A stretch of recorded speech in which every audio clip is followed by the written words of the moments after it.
Hey there, I'm Further Reading. Today we're talking about minecarts. Now with minecarts, what you're quote-unquote supposed to do is use them to transport goods faster from place to place. But that's not how I use minecarts. We don't do that here. I use minecarts for bullshit and violence.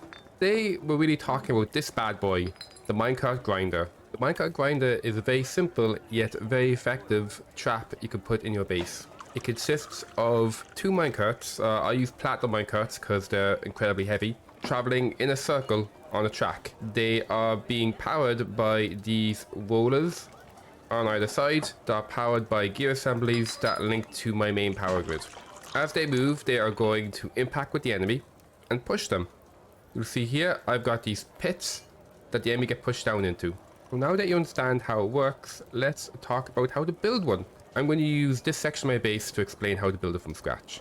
Let's say that the enemy is going to be coming here from the south. So we're going to make a little corridor, and then we're going to make a 5x3 room. This is where the track is going to be. Then we're going to carve out space on either side. That is where the gear assemblies are going to be. And then we are going to carve out these channels.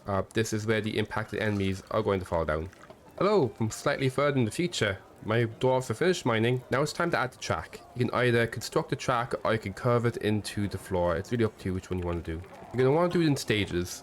So first we'll do the top, then we'll move it down, then we'll do the bottom, and then we'll move it up. You can see now it's done correctly, all of the turns in the right place. While we're waiting for the dwarves to carve that out, we are also going to build our gear assemblies. So we'll put one on this left side and one on this right side. You then want to connect this to your power grid. I would recommend connecting it from the Z level above, and maybe even a couple of Z levels, just because in the unlikely situation that a building destroyer can destroy the assembly, you don't want then to have access to your base dead through your power grid. But by putting it a couple of Z levels up, unless they're flyers, they won't be able to get up there. In addition, we're going to put down some rollers. So we do B for building. We go to machines and fluids, and we do a roller. We're going to do it at the maximum speed, and this one is going to be heading north. We'll put it right here. We'll click twice. We're going to give some mechanisms and give it some kind of chain, doesn't really matter what. Then on the other side we'll do the same thing, maximum speed going south. We're going to double click and we are going to give it some mechanism, and we're going to give it some kind of chain. And then finally we are going to need to put down some doors. So I like putting my doors up here and over here. Once we have the doors down, let's also put down a couple of stops. So we're going to add 2 new routes. We're going to add 1 stop here to the left, add 1 stop here to the right. We are going to give them both minecarts. Again, ideally you want to have platinum minecarts for this because they're quite heavy, or some other really heavy metal like that. At the moment I don't have much to work with. I have a bunch of spare iron ones, so let's go ahead and do the iron ones for now. In addition, we are going to go to the conditions, and we're going to turn off all of the conditions because you don't want anyone doing anything with these minecarts. You just basically want them to be sitting still. And now we're going to wait for our dwarves to build everything.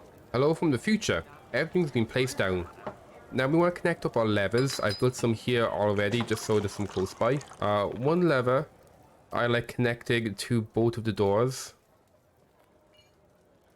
And then another lever I'll connect either to both of the gear assemblies, or maybe I might have another gear assembly somewhere else that they will connect to in order to take power away from the system.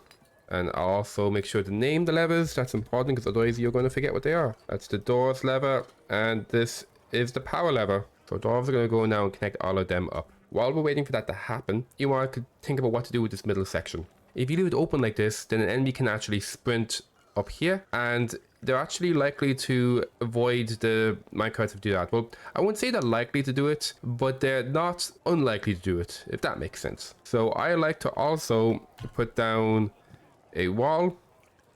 You can put one down here in the middle, and that's fine. If you want as well, you can put one on either side too, and that way then the enemies have to be on the track at all times. They have no option to dodge out of the way of the minecarts.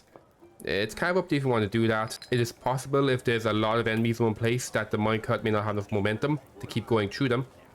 It's unlikely, but it is possible. So by giving them areas to dodge into, you prevent that from happening. In addition, when the minecarts are placed, you want to lock them. The main reason I like doing this is because if they are not on their stop and they're not in motion, a dwarf will want to come and... Oh, you've named the shield. Very good. I lost my train of thought there. So the reason why you want to lock them is because while they're moving, no one's going to want to touch them. But when they stop moving, it's possible that maybe this one's going to be on that side and vice versa. So then your dwarves will want to swap them back into place. And this will prevent that job from generating. You will have other ways to keep them out of this room. And also, to be honest, if you have them stopped, the room isn't too dangerous anyway. But still, just to be extra safe, I like locking them just to make sure that they stay where they are. I mentioned I was going to explain the doors. The reason I have the doors here and here is, as you can see, the doors are right next to the rollers. So that means that when I pull the lever, so at the moment the doors are closed. When I pull this lever, the doors are going to open. And I'll pull this lever for power and they start spinning. And then when I want to stop it, let's say I want to collect some loot that's in the area, or there's something's gone wrong, I need to fix something in my grinder hall, I will pull this door lever. That's going to close the doors, and then the minecarts will impact the doors and stop, and they'll stop on top of the rollers. That means I don't have to move them again. They're exactly where I need them to be when I want to restart the grinder. One thing to keep in mind is when the door gets the signal to close, if the minecart is on the same tile as the door won't close, it'll stay open. If this happened with both doors, you can just pull the lever and it'll be fine. Maybe next time it will work properly. If only one door gets closed, it gets a bit more difficult. But luckily, the minecart is going to impact the back of the other one, and then they'll both be stopped, and you can safely get your dwarves in to reset everything. I already know to make it. The next step is what you actually put in these holes to make sure that the trap is going to damage or hurt the enemies caught in it. Ideally, you want a drop, a really big drop. This drop goes down 32 Z levels, and as you can see, it's a bit of a mess. When they fall down, it's quite severe.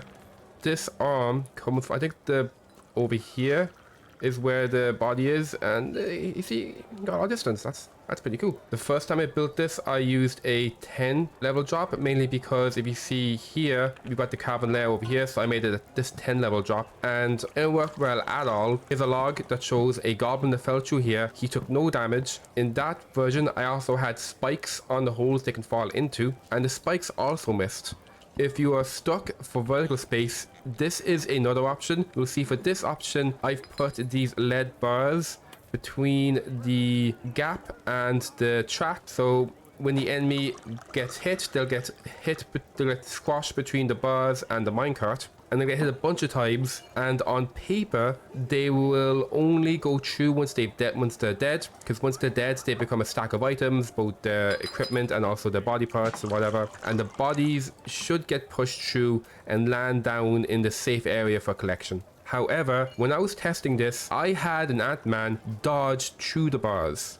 Enemies can dodge through bars and fortifications and things like that. So he dodged through the bars and fell down here, and he took a bunch of damage from the cart, but he was still fine. But then of course I've got these stairs here. He goes up the stairs, he has to go back, and he's in the same room again. So if you're stuck for vertical space, you can do something like this and just have them keep going up and keep getting hit and again, and eventually they will die and only the items will be left in this area here. In terms of how long you should make the corridor, I found 3 sections seems to work well. I've had some get up to this part here, but I haven't had anyone yet actually come through the bridge and keep going. But the vast majority of enemies are actually getting hit in this first area. It's quite rare they get past this first area, but I found having 3 seems so far to be a good way to approach this. That was how to build a minecart grinder in Dwarf Fortress. I hope you found this guide useful. If you did, feel free to like and subscribe. You can also check me out on Twitch, where I stream Dwarf Fortress pretty regularly, or watch any of the videos on screen right now. Hopefully, I'll see you soon.